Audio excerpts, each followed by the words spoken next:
Hello and welcome to Tracy Mommy Reads. I am back again with another video. Today I'm going to be doing something a little bit different.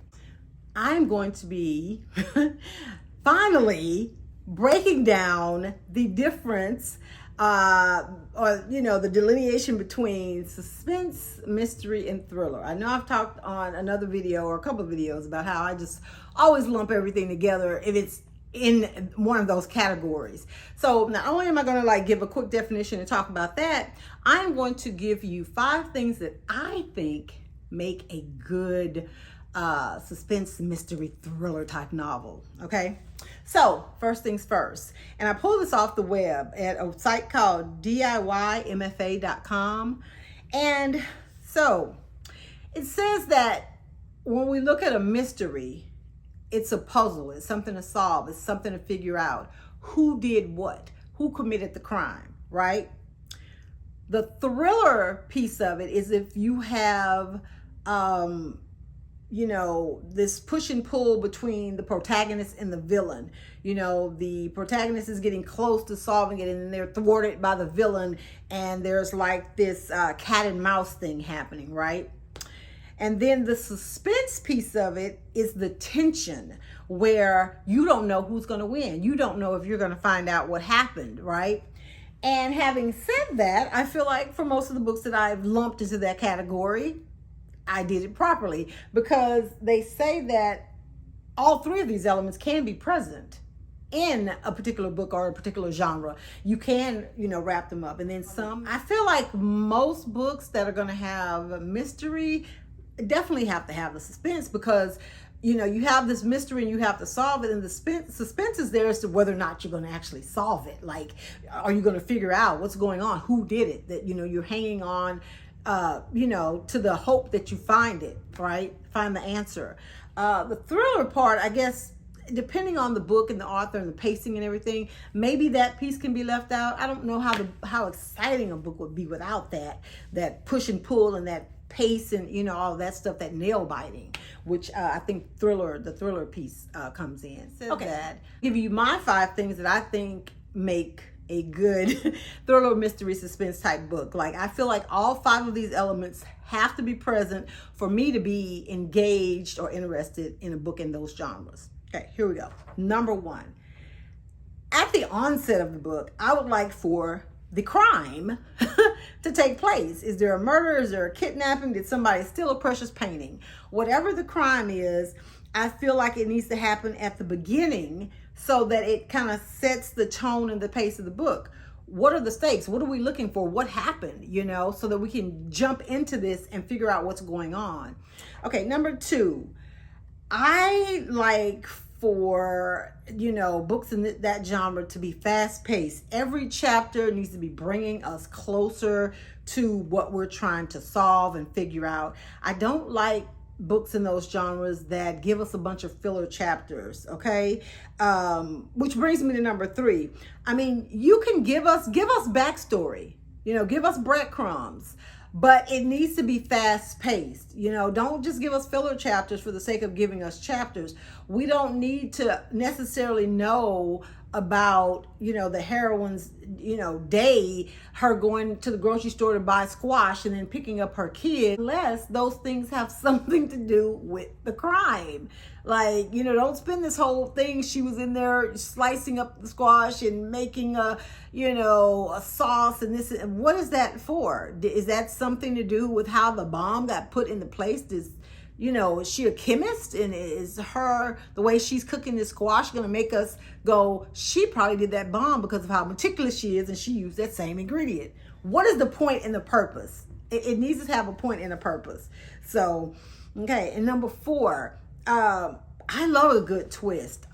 Shock me, make me realize I didn't know what the hell I was talking about, because I am the first one to be like, oh, he did it, oh, she did it, so confuse me at every turn, put new players in the game, give me red herrings, and throw me off the trail. I need to be thrown off the trail, so that when that twist happens, I'm like totally shocked. I was really not expecting it, and I didn't see it coming. I love twists where I didn't see it coming, but as I jump into number 5 here, where number 5 for me is a satisfying but plausible ending. That twist needs to be plausible, okay?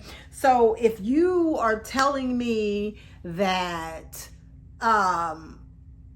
like the homeless guy that sleeps at the bus station ends up being the killer, when you tell me he's the killer, that can't be the first time I've ever heard of him. Like, somebody had to have tripped over him in chapter 2. He had to have been begging for money in chapter 3. Like, he needs to have been woven into the story some kind of way. I do not like convenient, patsies, convenient scapegoats. Like, just because they are in the city, they're in the town. Oh, he's the one that did it. She's the one that did it. And we never even heard of that person until you accuse them of the crime. That annoys the shit out of me, and it ruins the story. Okay, so let's recap, because I know that was kind of quick. Number 1, there needs to be a crime. Okay, a crime for us to solve, something at the onset of the book. It can be in the prologue, it can be in the first chapter, but we need to have going into this, something to solve, something to look forward to figuring out. Okay.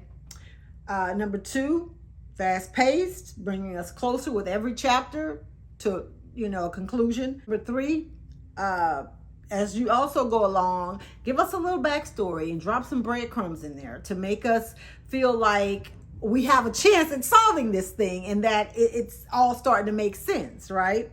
Then number 4, that's where you gut punch us. Give us that big twist that we didn't see coming, but make it plausible. And then number 5, another plausible thing, a satisfying ending where either we felt like we solved the case and it was who we thought it was, or in your twist, it was someone that we didn't expect, but they were there all along. So I feel like if a story has all of those elements, it's going to keep me turning the pages. I'm going to be sitting there in shock and awe. And one of the stories that kind of got me into reading even in this genre is The Silent Patient by Alex Michaelides, or Michaelides. I probably am butchering his name, but when you get to that twist, I mean, I literally sat there with my mouth open because it was done so cleverly. And I will say that I feel like that book is not as fast-paced as I generally like books, but I'd heard that it was worth waiting for the twist because it was kind of slow in some parts, but the twist more than made up for it. But I like stuff like that. Like, of course that was the person, but the author has done such an incredible job at steering you away from them by giving them either such great qualities or making them seem more like a savior or hero that you just, oh, that can't be that person. It never even enters your mind that it could be that person. So those are the kind of books I like. And I will tell you, after reading so many books in that genre, sometimes it's hard to go back to just regular fiction, or romance or literary fiction or anything like that, because that pace is so frenetic and there's just so much at stake and so much is going on. So that's why I've been trying to kind of put more books in my repertoire and do videos like this where I take a break from actually reading stories like that, because I don't want my my reading to be diluted where that's all I read. I don't want to become one of those people. Oh, I only read mystery books. I only read suspense books. I want to read, the gamut of all genres, because there are a lot of incredible stories out there. But anyway, I've rambled enough. So let me know in the comments if any of the things that I mentioned, any of the 5 things I mentioned, are they, deal breakers for you as well? Or is there something I should add to the list that I should be looking for when I'm reading books in the mystery, suspense, thriller genre? Thank you so much for watching. Make sure that you like this video, and if you have not subscribed to my channel, go ahead and take the opportunity to do so now. And you know what? Why don't you go ahead and share this video with someone who you think might like my content. I appreciate you guys so much. Have a great day, and I'll see you next week. Bye.